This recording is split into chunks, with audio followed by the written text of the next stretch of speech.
अतिशय उत्तम कार्यक्रम. काय झालं, सकाळी आल्यानंतर सगळेजण असे बसलेले आणि मला कळलं नाही बाहेर पावसाळ्यामुळे हिरवळ आहे ते मान्य, पण इथे काय हिरवळ आहे. नंतर उभं राहिल्यानंतर कळलं काय झालं ते. तर या संपूर्ण अतिशय उत्तम कार्यक्रमामध्ये ज्यांनी सूत्रसंचालन छान करतायत त्यांचाही सत्कार व्हायला पाहिजे का नको. मग माशाळकर सरांचा सत्कार करण्याची विनंती करतो काटे सरांना. काटे सर,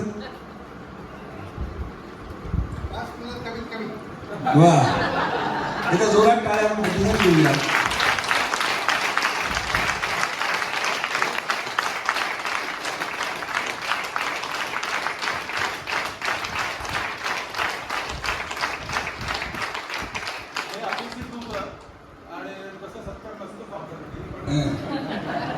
काय माहितीये का, मी माझे एक पात्र कार्यक्रम असतात, तसंच काही मोठे कार्यक्रम असतील त्याच्या इव्हेंटचं मी अँकरिंग पण करतो. तर अँकर माणसांचा कोणी सत्कार करत नाही याच्या दुःखाबद्दल मला माहिती आहे.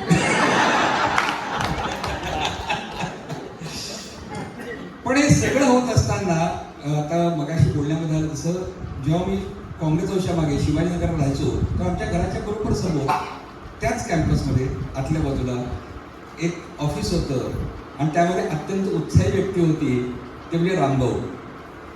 दिवसभर त्या इलेक्ट्रिकच्या त्या दुकानामध्ये जेव्हा जेव्हा निवांतपणा असायचा तर ज्यांच्या अंगाखांद्यावरती खेळायचो असे रामभाऊ म्हणजेच मनोजचे वडील.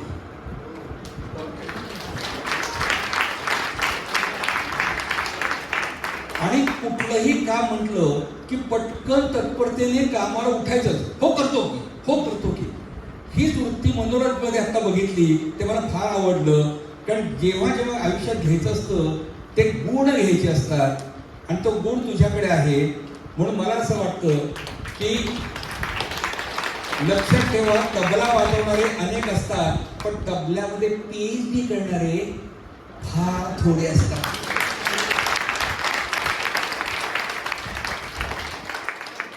आणि अशी व्यक्ती आपल्या कॅम्पसमध्ये आहे.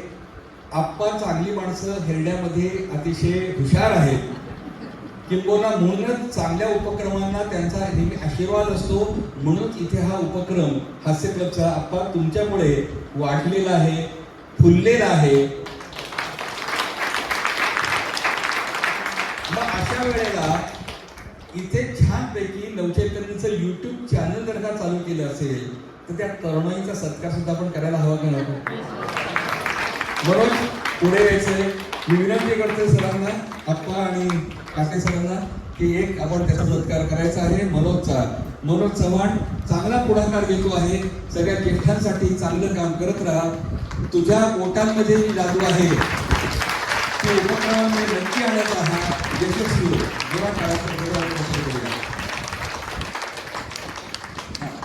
म्हणून असं तर यशस्वी आनंदाचा. छान छान, खूप छान. जोरात टाळ्या देऊया.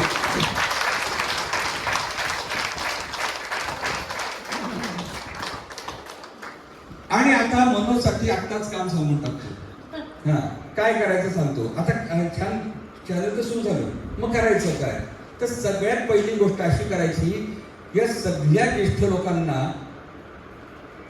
आरोग्याचे काय फायदे झालेले आहेत यांचा एक बाईट घेऊन तो अपलोड करायचा. प्रत्येकाचा सेपरेट बाईट, 2 मिनिटाचा 3 मिनिटाचा, चालेल ना. हा, आरोग्याचा फायदा म्हणजे काय सांगतो. आमची मैत्रीण मला म्हटली होती का STP कॅम्पसला खूप चांगलं नवीन सुरू झालेलं आहे, तू ये. मी म्हटलं अगं घरातला आता सणवार आहेत, आता कुठे येऊ. मग नंतर मी ठरवलं की जावं का नाही जावं. मी एकदा तिथे आले होते तेव्हा पाहिलं, पण एक दिवस आले पण मग नंतर जमलंच नाही मला. हे असलं काही बोलायचं, जेवायला गेला की थेट मुद्द्याला हात घालायचा.